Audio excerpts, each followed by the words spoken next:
저는 가끔 이런 생각을 합니다. 사람이 무언가를 향해 오래 달리다 보면 어느 순간 달리는 것 자체가 목적이 되어버린다고. 처음엔 분명히 무언가를 위해서 출발했는데 언제부터인가 그 무언가가 무엇이었는지조차 기억하지 못한 채 그냥 앞만 보고 달리는 사람. 오늘 들려드릴 이야기는 그런 사람의 이야기입니다. 아주 열심히 살았고 그래서 많은 것을 얻었지만 정작 지켜야 했던 것을 조용히 소리 없이 잃어버린 한 남자의 이야기. 이 이야기가 남의 이야기처럼 들리지 않는다면 잠깐만 멈추고 들어주세요. 지금 옆에 있는 사람이 아직 거기 서 있을 때 구독과 좋아요, 댓글은 감동적인 이야기에 큰 힘을 불어넣어 줍니다. 이번 이사회에서 결정이 났습니다. 김재원 부장, 임원 승진 확정입니다. 축하드립니다. 그날 나는 정상에 거의 다 왔다고 생각했습니다. 20년을 쉼없이 달려온 끝에 드디어 숨을 고를 수 있을 거라 믿었습니다. 회사 복도를 걸어 나오면서 발이 가볍게 느껴진 건 정말 오랜만이었습니다. 동료들의 박수 소리가 아직 귀에 남아 있었습니다. 퇴근길에 케이크 집에 들렀습니다. 쇼케이스 앞에 서서 한참 고민했습니다. 딸기 케이크를 좋아했는지, 생크림을 좋아했는지, 아내가 어떤 케이크를 좋아하는지 기억이 흐릿했습니다. 그냥 가장 예뻐 보이는 걸로 골랐습니다. 집은 어두웠습니다. 불이 켜져 있지 않았습니다. 신발장 앞에 있어야 할 아내의 운동화도 보이지 않았습니다. 나는 잠깐 멈췄습니다. 이상한 느낌이 발끝에서부터 천천히 올라왔습니다. 아직 외출 중인가? 장 보러 갔나? 아니면 또 화가 났나? 세 가지 가능성을 동시에 떠올리면서 나는 거실 불을 켰습니다. 식탁 위에 놓인 봉투 하나, 이혼 합의서. 손이 잠깐 멈췄습니다. 이 단어들을 눈으로 읽으면서도 뇌가 받아들이기를 거부하는 느낌이었습니다. 합의서 아래에 작은 메모지가 한 장 붙어 있었습니다. 아내의 글씨였습니다. 당신은 정상에 가고 싶어 했고 나는 당신 옆에 있고 싶었어. 나는 멈춰 서 있었는데 당신은 계속 올라가고 있었어. 같이 가는 줄 알았는데 어느 순간부터 나는 당신 뒷모습만 보고 있었어. 나는 식탁 앞에 한동안 서 있었습니다. 손에 들린 케이크 박스가 점점 무거워졌습니다. 오늘 처음으로 퇴근이 기뻐서 집에 들어온 날이었는데 우리가 처음 만났을 때 나는 가진 게 거의 없었습니다. 고시원 월세를 내고 나면 통장 잔고가 10만 원대가 되는 날도 있었습니다. 좋은 식당은 꿈도 못 꿨고 데이트라고 해봤자 한강변이나 편의점 앞이 전부였습니다. 그래도 이상하게 그때가 제일 많이 웃었습니다. 어느 여름밤이었습니다. 편의점 앞 파라솔 의자에 둘이 앉아 캔맥주 하나를 나눠 마시고 있었습니다. 아내가 먼저 한 모금 마시고 내 쪽으로 밀어줬습니다. 야, 나중에 우리 집 생기면 제일 먼저 뭐 사고 싶어? 소파. 진짜 크고 편한 거. 거기 들어누워서 아무것도 안 하고 싶어. 나는 창문 큰 거. 아침에 햇빛 들어오는 방 갖고 싶다. 그럼 우리 창문 크고 소파 좋은 집 사면 되겠네? 맞아. 거기서 같이 아무것도 안 하는 거야? 그게 우리 목표다. 목표치고는 너무 소박한 거 아니야? 아니거든. 아무것도 안 해도 되는 삶이 얼마나 어려운지 알아? 그 말에 나는 웃었습니다. 맞는 말이라고 생각했습니다. 그때 우리는 진짜로 같은 방향을 보고 있었습니다. 저 멀리 있는 성공이 아니라 지금 이 순간을, 작은 소파와 큰 창문이 있는 그냥 우리만의 조용한 자리를. 그 소파는 지금 우리 집 거실에 있습니다. 창문도 큽니다. 아침 햇빛도 잘 들어옵니다. 하지만 거기 함께 앉아 아무것도 안 한 날이 언제였는지 나는 기억하지 못합니다. 균열은 어느 날 갑자기 생기지 않습니다. 아주 오랫동안 아주 조금씩 소리 없이 벌어집니다. 그래서 눈치채기가 어렵습니다. 아니, 정확하게 말하면 눈치채고 싶지 않았던 것일지도 모릅니다. 첫 번째 균열은 결혼 3년 차 어느 평일 저녁이었습니다. 여보, 우리 요즘 무슨 얘기하고 사는지 알아? 왜 또 그래? 다 잘 되려고 이러는 거잖아. 당신은 늘 그렇게 말해. 조금만 더, 조금만 더. 근데 그 조금이 벌써 몇 년째야? 그러니까 거의 다 왔다는 거지. 조금만 더 버티면 돼. 그 조금이 언제 끝나는지 나는 이제 모르겠어. 나는 그 말에 제대로 대답하지 않았습니다. 대신 핸드폰을 내려놓고 밥은 다 됐어? 라고 물었습니다. 아내는 대답하지 않았습니다. 그냥 냄비만 저었습니다. 두 번째 균열은 몇 달 뒤였습니다. 여보, 가끔은 저 끝을 보지 말고 지금 여기만 보면 안 될까? 지금 힘들어도 조금만 더 올라가면 달라 보인다고. 거기서 보면 다 괜찮아. 나는 거기서 내려다 보고 싶지 않아? 그냥 지금 여기서 당신 얼굴이 보고 싶어? 나는 그 말의 무게를 그때 알지 못했습니다. 아내는 저 끝에 성공을 원하지 않는 사람이라고 생각했습니다. 이해 못하는 거라고 생각했습니다. 하지만 아내는 이해 못하는 게 아니었습니다. 나보다 훨씬 더 중요한 것을 먼저 보고 있었던 것입니다. 세 번째 균열은 아내가 더 이상 아무 말도 하지 않기 시작하면서부터였습니다. 불평도 바람도 요청도 없어졌습니다. 그게 가장 위험한 신호라는 것을 나는 그때 몰랐습니다. 이혼 합의서를 두 손으로 들고 나는 천천히 읽었습니다. 재산 분할, 양육 사항 없음, 협의 이혼 신청, 법적인 문장들이 이어졌습니다. 각 항목마다 아내의 서명이 이미 되어 있었습니다. 봉투 안에는 또 다른 서류가 하나 있었습니다. 종이를 꺼내는 순간 병원 로고가 눈에 들어왔습니다. 진단서였습니다. 날짜를 보니 8개월 전이었습니다. 핸드폰을 봤습니다. 답장이 왔나 했는데 아내가 아니었습니다. 대신 낯선 번호로 전화가 걸려오고 있었습니다. 여보세요. 형, 저 죄송해요. 형수님 얘기 들으셨어요? 무슨 얘기? 지금 어디 있는지 알아? 형수님 많이 아팠잖아요. 아프다니. 나한테는 아무 말도. 형은 정말 몰랐어요. 손에 들린 진단서가 흔들렸습니다. 아니, 손이 떨리고 있었습니다. 8개월. 나는 그 8개월 동안 무엇을 했던 걸까요? 분기별 실적 발표를 했고, 임원 면접을 준비했고, 야근을 했고, 출장을 갔습니다. 그리고 집에 돌아와 밥 먹고 잠들었습니다. 아내가 무엇을 하고 있는지 물어본 적이 없었습니다. 지금 생각해보면 아내가 보낸 신호들이 있었습니다. 나는 그것들을 전부 다른 이름으로 읽었을 뿐입니다. 어느 날 저녁 아내가 약봉투를 서랍에 빠르게 밀어넣는 것을 봤습니다. 무슨 약이냐고 물었더니 그냥 소화제라고 했습니다. 나는 더 묻지 않았습니다. 약은 보고서가 더 급했으니까요. 어느 주말 아내가 병원에 다녀왔다고 했습니다. 어디 아파? 라고 물었더니 정기검진이라고 했습니다. 나는 수고했어 한마디를 하고 노트북을 열었습니다. 달력에 동그라미가 쳐져 있는 날짜들이 있었습니다. 나는 아내의 일정을 챙기는 사람이 아니었기 때문에 그냥 지나쳤습니다. 그 동그라미들이 항암 치료 날짜였다는 것을 나는 훨씬 나중에야 알게 됩니다. 아내는 혼자 병원에 갔습니다. 혼자 진단을 받았습니다. 혼자 치료를 시작했습니다. 그리고 아무 말도 하지 않았습니다. 나를 멈추게 하고 싶지 않아서. 나는 그날 처음으로 깨달았습니다. 나는 같은 길을 오르고 있다고 믿었습니다. 나란히 함께.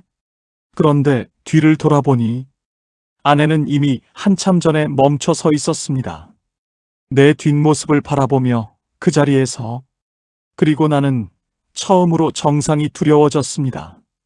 전화를 끊고 나서 나는 한동안 식탁 앞에 서 있었습니다. 지인이 말해준 병원 이름이 머릿속에서 맴돌았습니다. 항암. 그 단어는 뉴스나 다큐멘터리에서 들을 때와 아내의 이름 옆에 붙었을 때의 무게가 완전히 달랐습니다. 나는 서랍을 열었습니다. 아내의 물건들이 정리되어 있었습니다. 화장대 서랍도 열었습니다. 그 안에 약 봉투들이 있었습니다. 약 이름을 검색했습니다. 항암제, 면역 억제제, 진통제, 핸드폰을 내려놓았습니다. 한동안 그 자리에 서서 아무것도 할 수가 없었습니다. 나는 바닥에 주저앉았습니다. 나는 그날 밤 한숨도 자지 못했습니다. 새벽 내내 아내에게 전화를 걸었지만 받지 않았습니다. 동이 트자마자 지인에게 다시 전화해서 병원을 물어봤습니다. 차를 타고 병원으로 가면서 나는 무슨 말을 할지 생각했습니다. 미안하다고 할까? 왜 말 안 했냐고 할까? 이제 내가 다 챙기겠다고 할까? 어떤 말도 충분하지 않다는 걸 느끼면서 그냥 엑셀을 밟았습니다. 병원 입구에서 멈췄습니다. 이상하게 다리가 무거워졌습니다. 안으로 들어가면 지금까지 외면했던 모든 것들과 마주해야 한다는 걸 알고 있었으니까요. 보호자분이세요? 보호자. 나는 그 단어 앞에서 잠깐 얼어붙었습니다. 보호해야 할 사람 곁에 없었던 사람이 보호자라는 이름을 쓸 수 있을까요? 하지만 나는 달리 대답할 말이 없었습니다. 네, 보호자입니다. 아내는 창가 의자에 앉아 있었습니다. 처음엔 창밖을 보고 있는 줄 알았습니다. 가까이 다가가니 눈을 감고 있었습니다. 내가 기억하는 아내보다 많이 작아져 있었습니다. 얼굴이 창백했고 머리카락이 얇아져 있었습니다. 나는 그 앞에서 한동안 서 있었습니다. 말이 나오지 않았습니다. 아내가 눈을 떴습니다. 왔네. 그 두 글자 안에 얼마나 많은 것이 담겨 있었는지, 반가움인지 체념인지 아니면 그 둘 다인지 나는 읽을 수가 없었습니다. 왜 말 안 했어? 아프다고 왜 말을 안 했어? 말하면 당신 멈출까봐. 당연히 멈췄지. 이게 무슨 소리야. 당연히 여기 있었어야지. 아니, 당신은 끝까지 갔을 사람이야. 나는 알아. 나는 부정하려 했습니다. 하지만 말이 나오지 않았습니다. 왜냐면 어쩌면 그 말이 맞을 수도 있다는 것을 나 자신이 알고 있었으니까요. 나는 당신이 날 보면서 올라가는 줄 알았어. 내가 옆에 있으니까 같이 올라가는 줄. 나도 그 정상에 함께 서는 줄 알았어. 그랬잖아. 우리 함께였잖아. 함께였다면 당신이 내 손을 잡고 올라갔겠지. 근데 당신은 내 손을 놓고 올라갔어.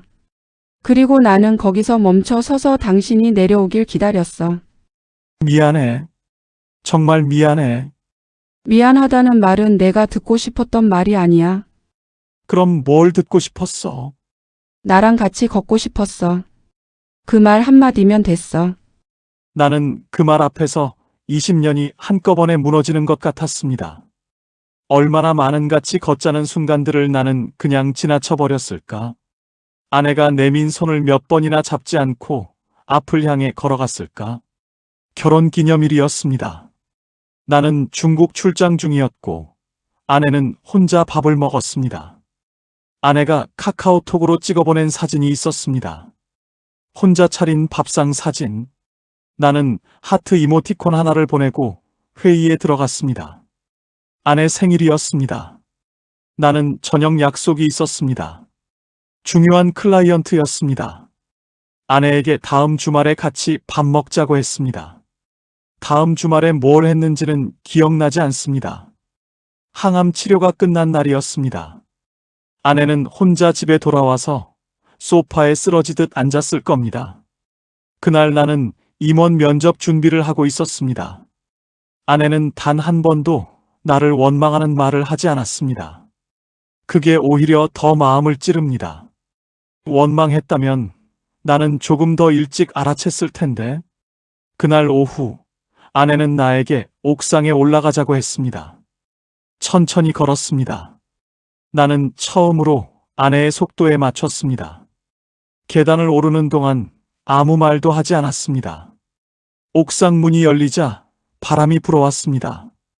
아내는 난간 가까이 서서 멀리 도시를 바라봤습니다. 높은 데 오니까 좋다. 여기 자주 왔어?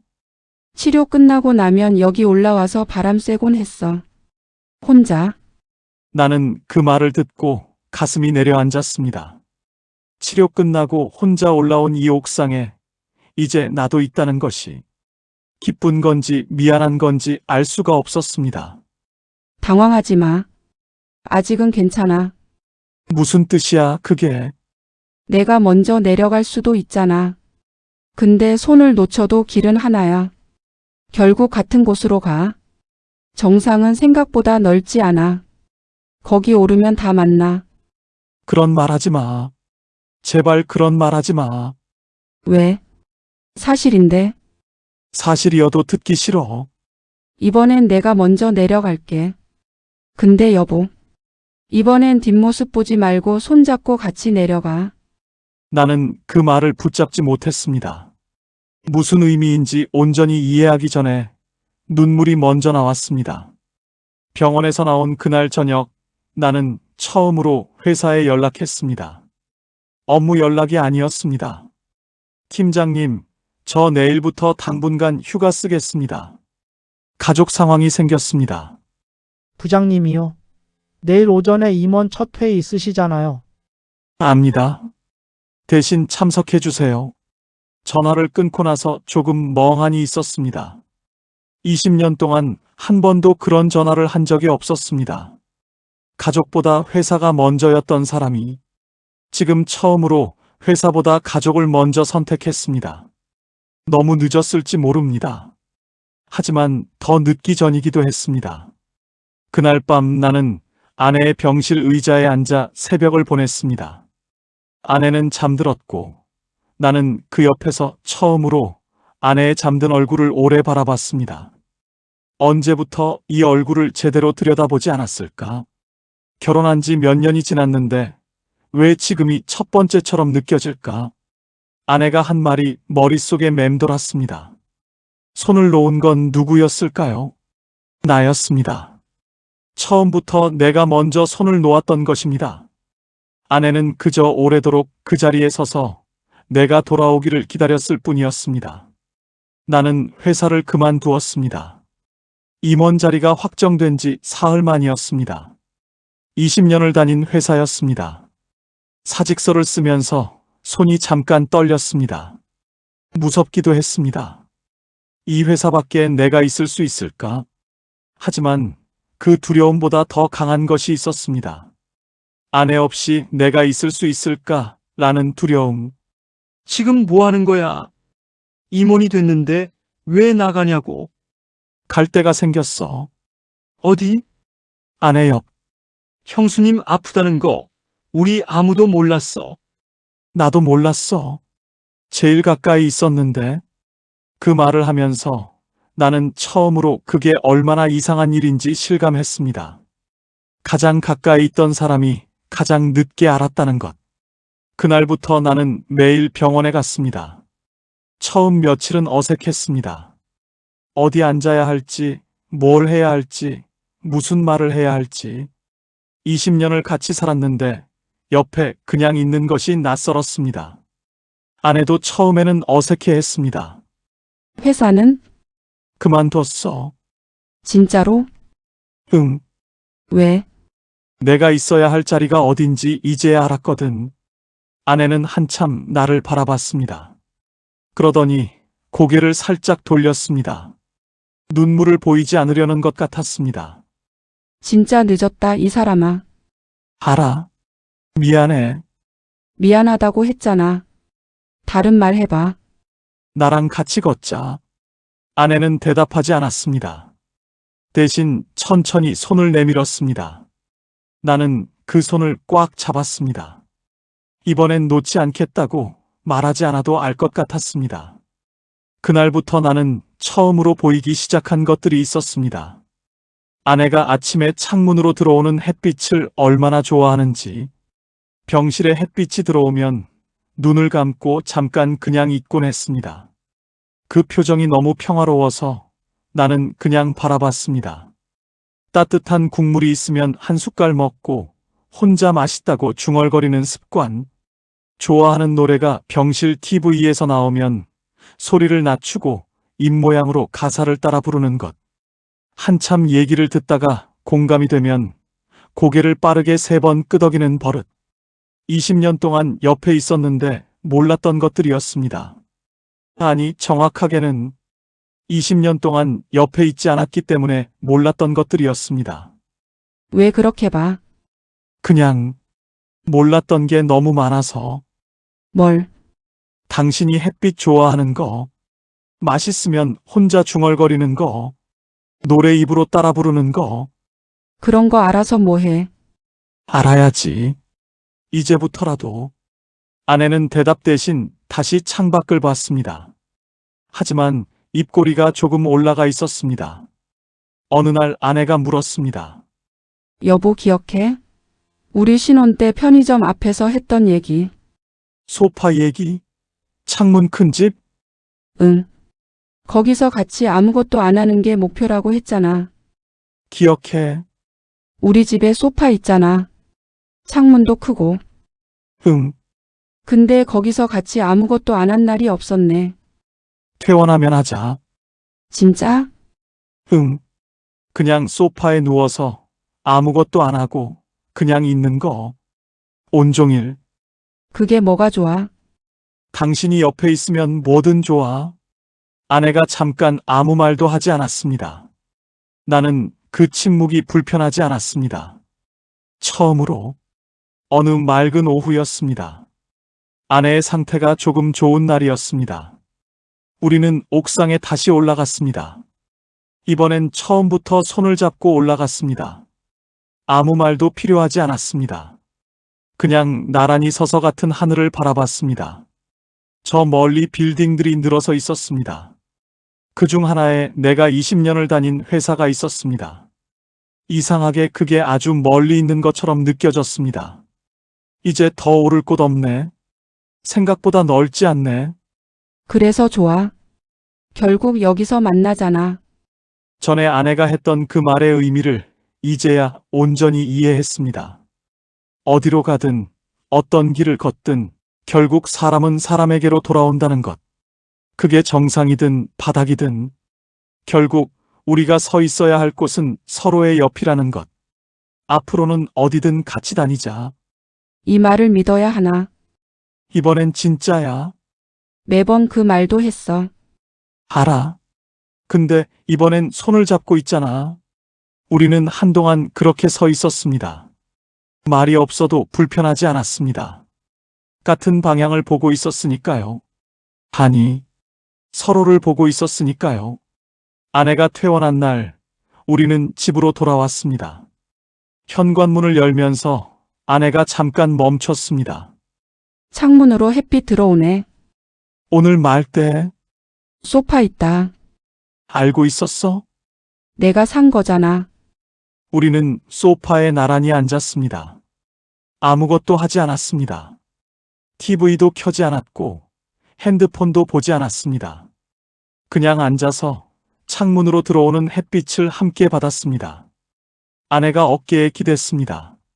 나는 그 무게를 받았습니다. 처음으로 이 무게가 짐처럼 느껴지지 않았습니다. 오히려 이 무게가 있어서 다행이었습니다. 여보, 응, 고마워. 내가 더 고마워. 그리고 사랑해. 사람은 얼마나 높이 올랐는지가 아니라 누구와 함께 있었는지로 기억됩니다. 달리는 것이 나쁜 게 아닙니다. 열심히 사는 것이 잘못이 아닙니다. 하지만 가끔은 잠깐 멈추고 옆을 봐도 됩니다. 그 사람이 아직 거기 서 있을 때, 아직 손을 내밀 수 있을 때, 오늘 이 이야기를 들으신 여러분 중에 혹시 오랫동안 앞만 보고 달려온 분이 계신다면 오늘 집에 돌아가서 옆에 있는 사람에게 말해보세요. 나랑 같이 걷자. 그 한마디가 생각보다 많은 것을 바꿔놓을 수 있습니다.